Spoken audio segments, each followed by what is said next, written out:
그쪽 사설시조 하나 나왔거든. 사설시조인데 여기서도 또 비슷해. 뭐가 비슷하냐면 사랑하는 님을 여인 다음에 그 비통한 심정을 노래한 사설시조야. 사설시조는 우리가 알다시피 초장하고 종장은 그냥 일반적인 평시와 같은데 중간에 중장의 길이가 한없이 길어져. 여기는 뭐냐면 대천바다라고 나오지. 여기부터 도사공의 안과까지 종장 바로 직전까지 여기가 중장이고 중장이 이렇게 길어졌단 말이야. 이런 걸 사설시조라고 보통 불러. 자, 내용 한번 볼까? 사랑하는 님과 헤어지고 난 다음에 얼마나 비통한 심정을 얘기하고 있는지 한번 볼게.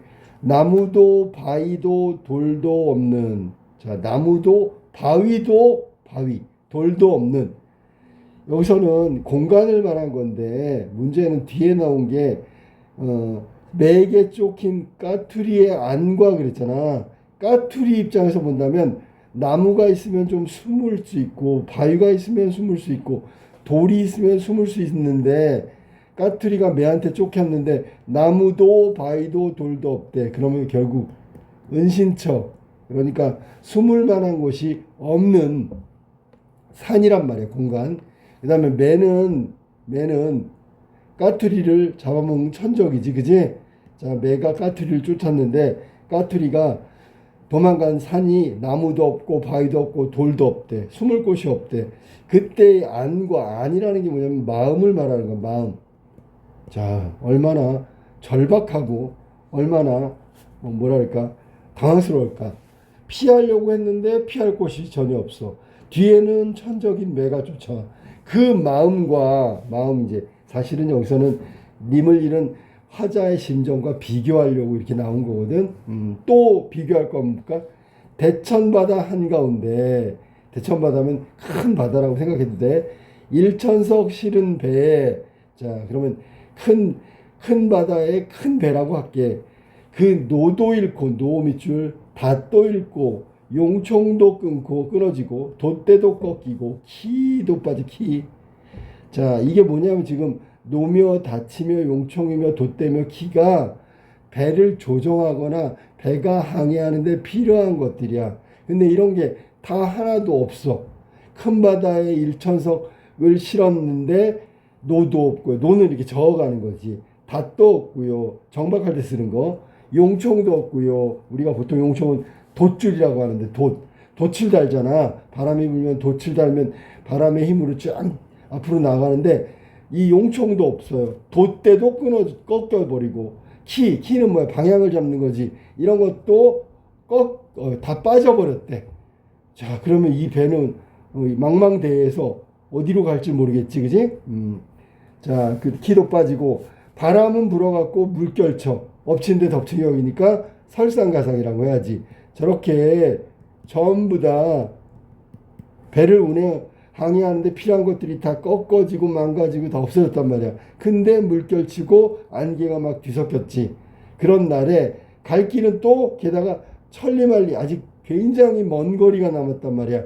게다가 또 사면은 검어. 그러니까 깜깜해. 어둑어둑 저물어. 그러면 뭐 엎친 데 덮치고 엎치고 막 이렇게 되는 거지, 그지?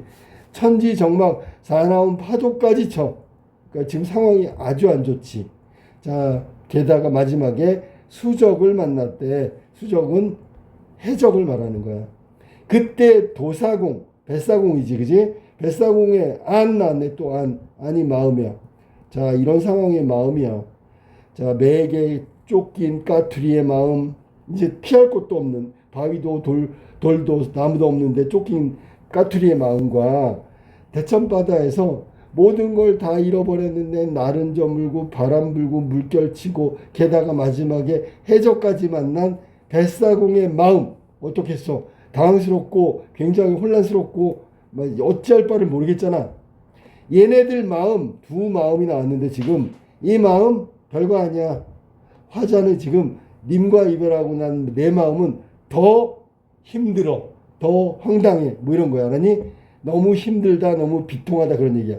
자, 비교 상대가 까투리의 안과 도사공의 안을 얘기했는데 이건 님을 잃은 화자의 안, 즉 마음이지. 마음과 비교하려고 나온 거야. 엊그제 이거 삼음절로 됐으니까 시조의 종장 불변이라고 하는 거야. 무조건 종장은 삼음절이야. 사설시조라도 삼음절이야.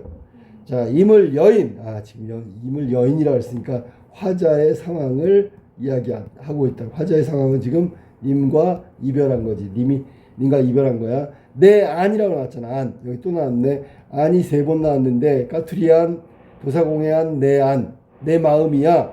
어디다 견주어 버려. 어디다 비교할 수 있겠는가? 나한테 비교하지 마. 비교할 마음이 아니야. 그래서 이 말은 마지막에 서리법이라고 해야지. 서리적 표현. 내 마음이 훨씬 더 비통하다. 비통이란 말이 뭐야? 아주 슬프고 고통스럽다. 비통한 마음을 이야기한 거란 말이야. 자, 여기 지금 까투리의 마음, 도사공의 마음, 내 마음 이렇게 3가지가 나왔는데, 자, 까투리는 죽기 직전이고 도사공도 지금 죽기 직전이야. 그러니까 얼마나 불안하고 두렵고 당황스럽고 절박하겠어. 절박한 마음으로 친다면 임과 이별한 내 마음이 가장 절박하다. 얘네들하고 비교할 수 없을 정도로 절박하고 두렵고 고통스럽고 비통스럽다. 그래서 3가지 마음, 3안을 비교하고 있는 거지. 자, 그러면 내가 지금 님과 이별한 이 상황에서의 내 마음은 있잖아. 거의 죽음을 느낄 만큼 불안과 두려움 그리고 절박함에 사로잡혀 있는 비통한 상태다라는 걸 얘기한 거예요. 그러니까 이별하고 난 내 마음 어느 정도인 줄 알아? 얘네들보다 훨씬 더 힘들고 비통해라고 얘기한 거야. 자, 그럼 여기서 이제 우리가 표현법을 한번 좀 확인해 볼게. 열거법이 나왔는데 열거법이 어디냐면 예를 들면 노도 잃고 닷도 잃고 용총도 끊어지고 돛대도 꺾이고 키도 빠지고 바람은 물결치고 안개가 잦아진 날에 갈 길은 천리말리 남았고 그러니까 여기 지금 정확하게 열거법을 한다면 여기까지 어디까지? 노부터 해서 키까지가 열거야. 사실은 어떤 것에 열거라고? 배를 타고 항해하는데 필요한 배의 어떤 그 기능들이 있지. 기능들을 하는 도구 있지. 걔네들을 열거하고 있다라고 얘기하면 돼. 그 다음에 자, 이런 상황이 첫 번째 상황이고, 두 번째는 물결치고 안개치고, 두 번째 상황, 세 번째는 천리말리 남았어, 네 번째는 사면이 검어, 그 다음에 5번째는 파도가 쳐, 마지막에 수적을 만났어. 이 계속해서 어려운 상황을 계속 얘기하고 있잖아. 이건 점점 확대된 거야. 이런 걸 점층법이라고 한다. 점층법. 점점 상황이 안 좋은 걸 얘기한 거야. 그리고 노도 잃고 닷도 잃고 여기는 열거법이 쓰였다. 표현법이 2가지가 나왔는데 마지막으로 생각해봐. 아무리 님과 이별한 상황이 힘들다고 하지만 어떻게 내 마음과 견줄 수 있겠는가? 내 마음을 좀 과장했다. 과장법까지 동원한 거야. 그래서 3가지 표현법이 나왔다고 보면 돼. 그래서 이 3가지를 쓴 이유가 뭐야? 그렇게 물어보면 지금 상황이 있잖아. 화자가 님과 이별한 상황을 얘기하면서 상황이 있잖아. 정말 심각하다. 위기다. 이런 걸 강조하기 위해서 이런 표현법들을 썼다고 보면 돼. 알았어?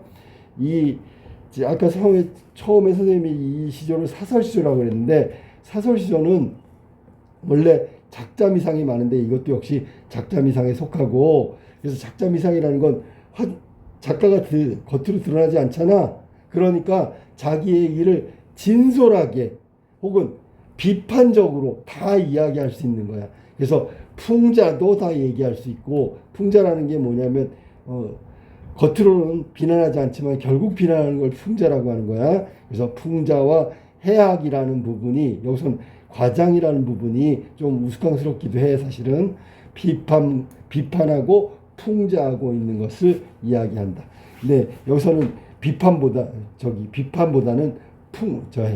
해악과 과장이 좀 등장한다 생각하면 돼. 해악이라는 게 웃음이 난다 해악이 아니고, 야, 어떻게 이별하고 난 마음이 까투리의 마음과 도사공의 마음보다 더 심각할까 생각해보면 그 정도는 아닐 텐데, 이런 부분에서는 일종의 약간 과장이라는 부분이 해악의 느낌이 좀 나오기도 한다. 하지만 다른 사설시조에 보면 진짜 해악이 나와.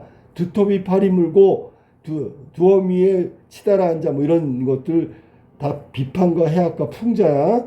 사설시조에 그런 게 많이 나온다는 얘기지. 알았어? 여기는 애정 문제니까 해악보다는 아까 선생님이 얘기한 대로 해악보다는 진솔한 내 마음을 얘기한 쪽이 가장 핀트가 즉 해석의 중심이 돼야 된다. 이렇게 생각하면 돼요.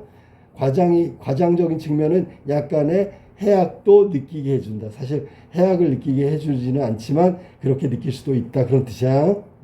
이게 나무도 바위도 돌도 없는 사설시조의 내용이었어.